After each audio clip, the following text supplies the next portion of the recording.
그래서 이 컴퓨터 화면에서 모낭충을 볼 수가 있고요. 지금 저는 사실 모낭충이 없어가지고 샅샅이 찾았는데요. 저도 모낭충 한 마리 있어서 발견했습니다. 그래서 이제 모낭충 이런 식으로 검사를 하게 됩니다. 모낭충은 쉽게 얘기하면 우리 얼굴에 살고 있는 기생충, 진드기의 한 종류인데요. 그런데 주사피부염이나 모낭충 감염이 있었던 분들 중에서 어떤 때는 좋아졌다가 치료를 좀 하고 그러면 괜찮다가 어떤 시기에 되게 악화되고 하셨던 경우들이 많이 있을 텐데요. 그거는 왜냐하면 모낭충이 우리 얼굴에 피지를 먹고 살거든요. 근데 피지 분비가 많은 분들에서는 어쩔 수 없이 좀 반복되지 않나 싶어요. 과일 같은 거 드시고 나서 여름에 잠깐 방치해두게 되면 어느 틈엔가 날벌레가 생겨서 막 돌아다니는 걸 보실 수 있을 텐데요. 이거의 치료는 날벌레 자체, 그러니까 모낭충이죠. 요거를 없애주는 것 뿐만 아니라 그 과일 껍데기 자체, 우리 몸에서 피지 자체를 줄여주는 것이죠. 헤어라인에 뭐가 많이 났군요. 피지 없어져랑, 없어져버량. 그리고 또 한 가지는요, 이 홍조의 원인을 기능학적으로 접근하는 방법입니다. 자율신경계 검사라고 하는데요. 저는 내가 여기 폐경이 왔어. 갱년기가 맞나? 이런 생각을 했었는데요. 혹시나 하고 자율신경계 검사를 해봤더니요. 똑똑 아무도 안 계신가요? 아무도 없어요. 그래서 이런 식으로 잠깐 앉아 있으시면 검사는 끝납니다.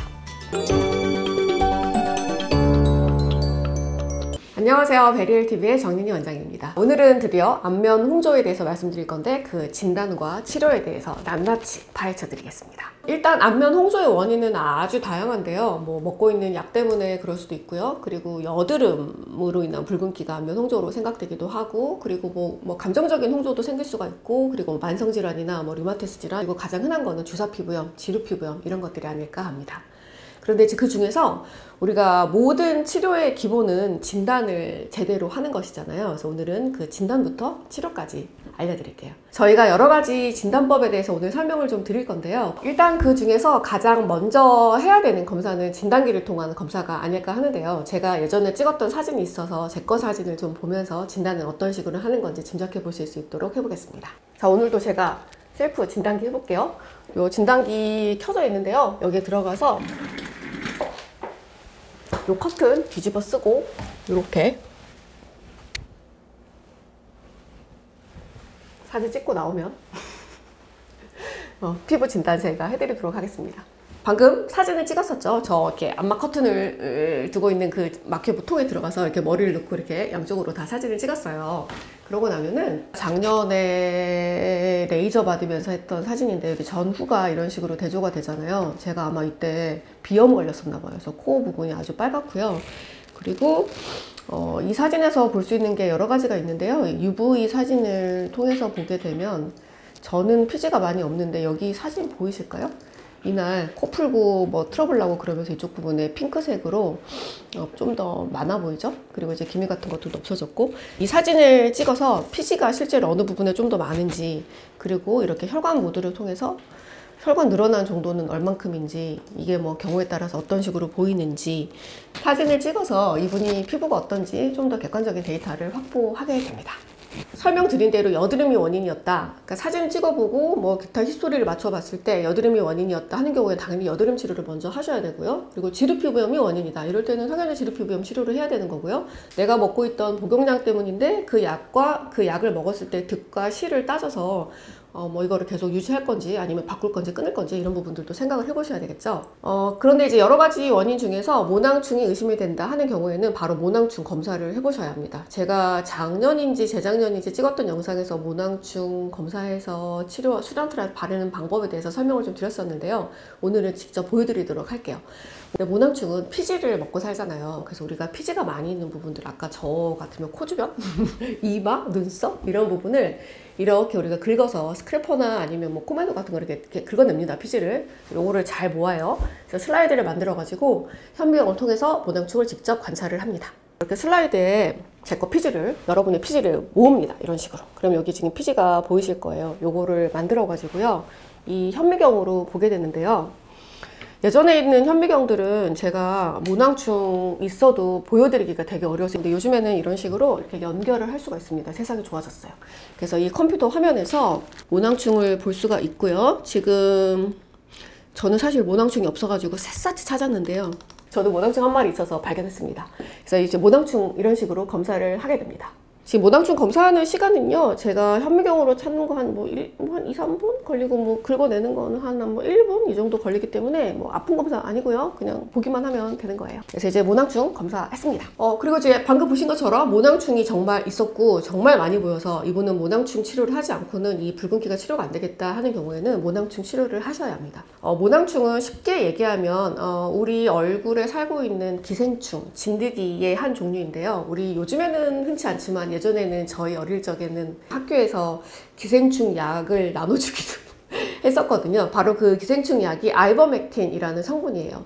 그런데 모낭충을 죽이는 것도 바로 아이버맥틴이거든요. 전신에 있는 진드기가 아니고 우리 얼굴에만 살고 있는 진드기니까 이거는 굳이 약을 먹지 않아도 바르는 거를 통해서 치료를 할 수가 있는데요. 모낭충이 잘 죽지가 않아요. 그래서 꾸준하게 잘 발라주셔야 합니다. 수란트라 바르는 영상들은 뭐 사실 유튜브 찾아보니까 너무 많이 있어서 그거 참고하셔도 되고, 제 과거 영상 밑에 링크 둘 테니까 그거 참고해 보셔도 되겠습니다. 이거는 수란트라는 그냥 아무렇게나 화장품 가게에서 살 수 있는 게 아니고 전문 의약품이에요. 그래서 이제 이 경우에는 진료 받고 나서 처방전 받아서 약국 가서 구입해서 사시도록 해야 되겠고, 말씀드린 대로 이제 이 모낭충은요, 우리 얼굴에 살고 있는 진드기 같은 것이니까 약을 잘 바르시면 치료가 잘 되는 편이에요.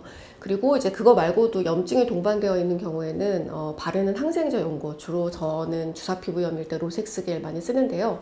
로색스겔이나 수란트라나 모두 다 전문 의약품이라서 약국 가서 바로 사실 수는 없고 처방전 받아서 구매하시도록 하면 되겠습니다. 그런데 주사피부염이나 모낭충 감염이 있었던 분들 중에서 어떤 때는 좋아졌다가 치료를 좀 하고 그러면 괜찮다가 어떤 시기에 되게 악화되고 하셨던 경우들이 많이 있을 텐데요. 그거는 왜냐하면 모낭충이 우리 얼굴에 피지를 먹고 살거든요. 근데 피지 분비가 많은 분들에서는 어쩔 수 없이 좀 반복되지 않나 싶어요. 그래서 이런 경우에는 모낭충 치료를 하면서 동시에 피지 분비를 좀 줄여주는 치료를 하면 좋은데요. 과일 같은 거 드시고 나서 여름에 잠깐 방치해 두게 되면 어느 틈엔가 날벌레가 생겨서 막 돌아다니는 걸 보실 수 있을 텐데요. 이거의 치료는 날벌레 자체, 그러니까 모낭충이죠. 요거를 없애주는 것 뿐만 아니라 그 과일 껍데기 자체, 그러니까 우리 몸에서 피지 자체를 줄여주는 것이 궁극적인 치료가 되는 경우가 있습니다. 우리가 지금 고통받고 있는 이 피지를 줄이는 거는 약도 가능하고요. 뭐 다른 기타 레이저 치료 같은 것들도 가능합니다. 여러분 잘 알고 계시는 로아큐탄류의 피지를 줄이는 약들도 처방이 가능한데요.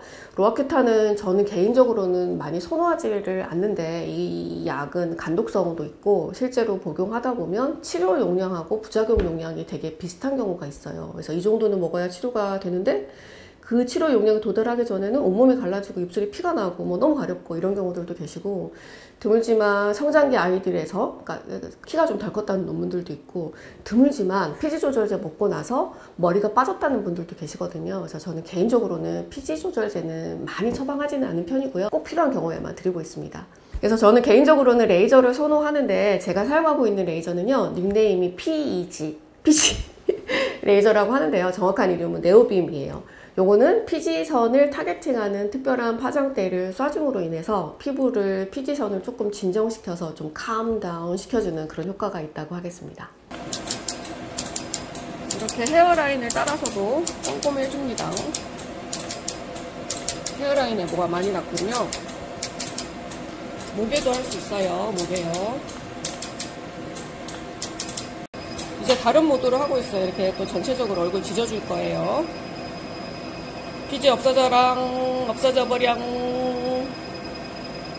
립스틱 뿌리고요. 진정시키고.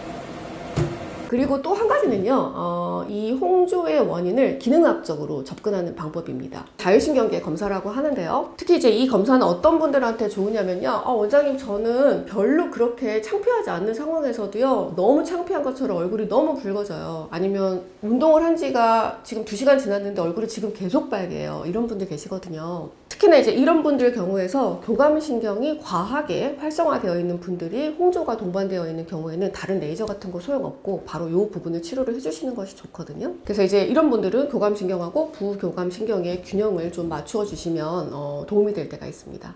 그래서 이제 반대로 얘기하자면, 내 친구가 어떤 약 먹고 내지는 어떤 건강보조식품 먹고 홍조가 좋아졌더라 하고 내가 먹어보잖아요. 그럼 효과가 전혀 없거나 오히려 나한테는 부작용만 생기는 경우가 있는데요. 바로 이럴 때 자율신경계 검사를 통해서 정확하게 진단을 하고 적절한 치료를 받는 것이 중요하겠습니다. 제가 이거를 왜 길게 말씀드리냐면 사실 제가 이 자율신경계 문제로 인한 안면 홍조의 사례자거든요. 아까 사진에서 보셨던 것처럼 제가 예전에 스트레스도 많고 피곤하고 그런 이유로 밤에 잠이 잘 안 오면서 가슴이 후끈거리고 얼굴이 붉어지면서 얼굴이 빵빵해져서 약간 눈 뜨는 게 불편하고 얼굴이 터질 것 같은 그런 느낌을 받았던 적이 있거든요. 그래서 저는 내가 조기 폐경이 왔어. 갱년기가 왔나? 이런 생각을 했었는데요. 혹시나 하고 자율신경계 검사를 해봤더니요. 제 평소 상태에 대한 검사치가 제가 있거든요. 근데 그거에 비해서 교감신경이 너무 활성화가 많이 되어 있었던 거예요. 그러니까 이 교감신경을 좀 진정시켜주는 치료를 하지 않고는 다른 게 치료가 효과가 없었던 거죠. 그래서 제가 정말로 그 교감신경을 진정시켜주는 IVNT, 그러니까 우리 정맥 영양주사 그거 맞고 나서 한 서너 번밖에 안 받았는데도 확 얼굴에 홍조가 가라앉는 느낌을 받았습니다. 제가 이 사례자라서 자신있게 설명드릴 수가 있어요.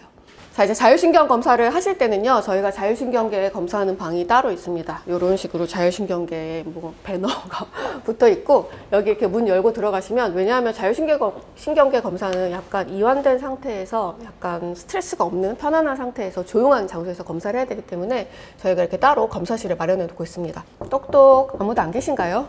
아무도 없어요. 이런 식으로 들어가면 자율신경 검사를 받을 수가 있고요. 여러분 아마 심전도 같은 거 해보신 분들 계실 거예요. 자율신경 검사는 한 몇 분 정도 걸리거든요. 여기 앉아가지고 이런 거 이렇게 받아볼게요.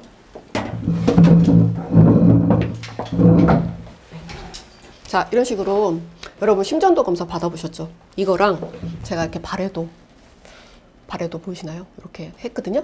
그래서 이런 식으로 잠깐 앉아 있으시면 검사는 끝납니다. 그럼 이제 제가 검사가 끝나면요, 이 검사 결과지가 되게 여러 장이거든요. 그래서 그 검사 결과를 이제 맞추어서 설명을 해드릴 거예요. 그래서 별 문제가 없으신 분들은 검사 결과 설명하는데 뭐 한 3, 4분 걸리기도 하고요. 문제 정말 많고 히스토리 테이킹 할 거 많고 먹는 약 많고 이러면은 뭐 한 10분, 20분 이렇게 걸리기도 합니다. 그리고 이제 문제는 그걸 받긴 했는데요. 아까 제가 알러지 워낙에 심하거든요. 그래서 맨날 코 비비고 풀고 그래서 코 주변이 조금 빨개서 코하고 볼 쪽, 그리고 전 워낙 기미도 많고 그래서 이제 결국에 레이저를 받기는 받았습니다. 그런데 이제 레이저 치료 많이 궁금해 하실 것 같아서 레이저 치료는 어떤 식으로 하는지 제가 다른 영상 통해서 설명드리도록 할게요. 오늘은 이 정도에서 마치고 또 궁금하신 거, 홍조에 관해서 궁금하신 거, 진단, 치료에 관한 모든 것들 밑에 댓글로 남겨주시면 답변 드리겠습니다. 감사합니다, 여러분.